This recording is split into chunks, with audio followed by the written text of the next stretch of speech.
I know how special this music is because through the grace of God, I've been allowed to walk among the giants, be on the bandstand with them.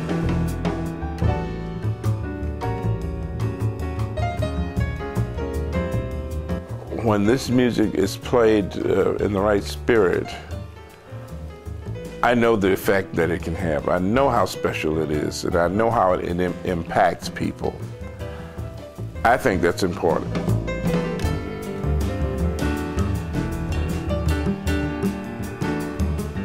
This is one of the few things that you can do in society and, express yourself freely and creatively. This is one of the most creative things you can do. I'm going to play a Cole Porter song called I Love You.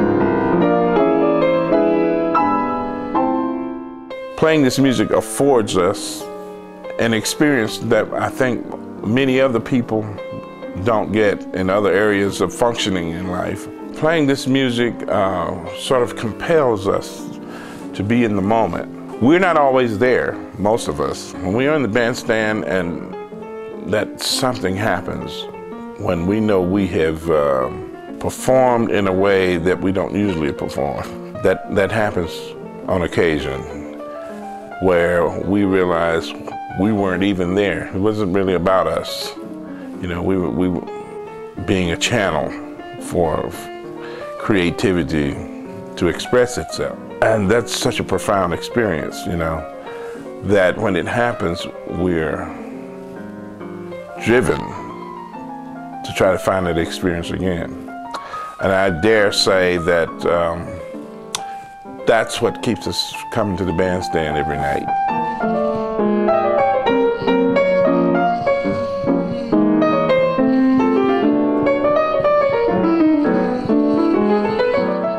Many of the musicians I've played with over the years, many of them have left the planet. Guys like Woody Shaw, Art Blakey, Johnny Griffin, and Tony Williams, who died for this music, put an investment in me. They invested their time and their interest and their love in me. I feel like that I have a charge to carry that message on. And that's why being a jazz messenger has that title has a special significance to me at this time.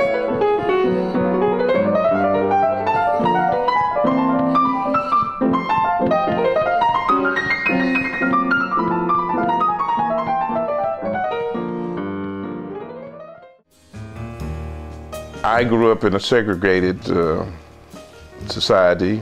I saw all the marches and demonstrations, and I remember for colored signs and all of that kind of stuff.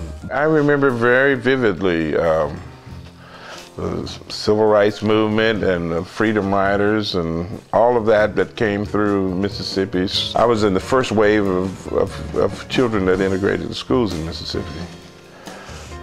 I didn't go to school with white kids until I was 10th grade. What's interesting about that period is that our parents who lived under those kind of conditions never taught us to hate. In some remarkable ways, protected us emotionally and physically from the damage that could occur. We were taught, stay in your place. That was for your protection. Don't be on the wrong side of town, and don't be anywhere that you're not supposed to be. Get your education. I think at the time, many of our parents and grandparents were really not that hopeful about integration. I don't think they saw the possibility of it coming in their lifetime, although it did happen. But they were hopeful about you getting an education and succeeding in life. That was important to them. It was important that a young child would grow up and cultivate some kind of integrity. That whole King movement, Martin Luther King, and you know, that was the focus. You grow up and maintain some kind of integrity about yourself as a black man or black woman. I think I still carry those values.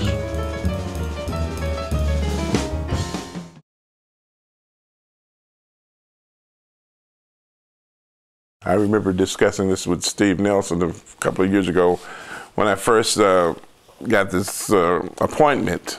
And I said, well, Steve, you know, I didn't think I would be at this point in my life, I would be doing this at this point in my life. I thought maybe later on. He said, Miller, he always calls me Miller, you know, as long as we've known each other, he's called me Miller. He said, well, Miller, you're 50 years old, it's already later on. You can play Tenor Madness on your solo.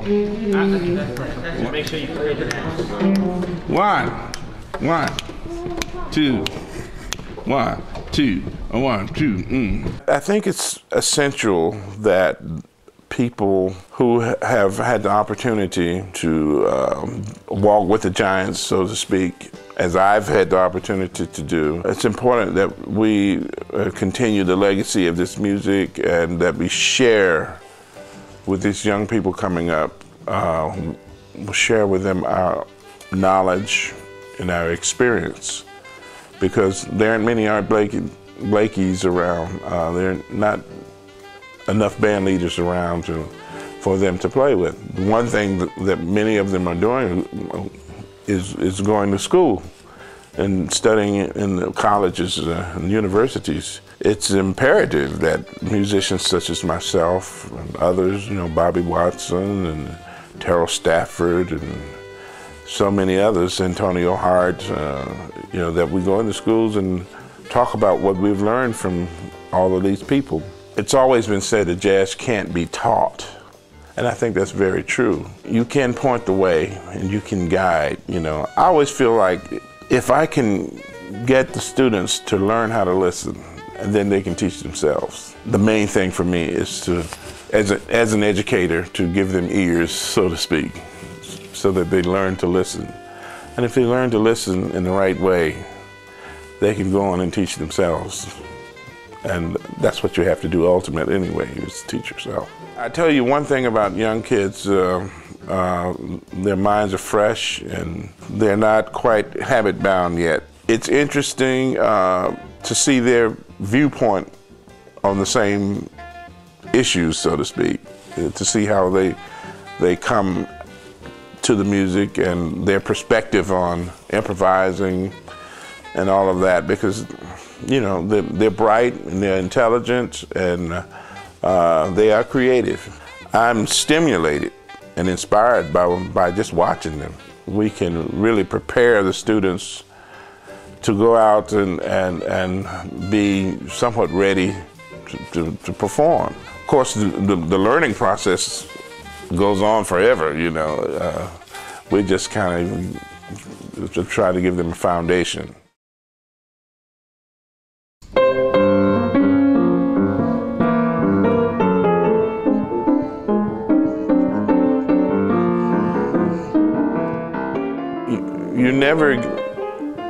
You never quite get to the point where you don't see where you can grow further or develop further. And that's been an incredible thing, because when I've talked to the people I admire, you know, they're always talking about continuous growth and development.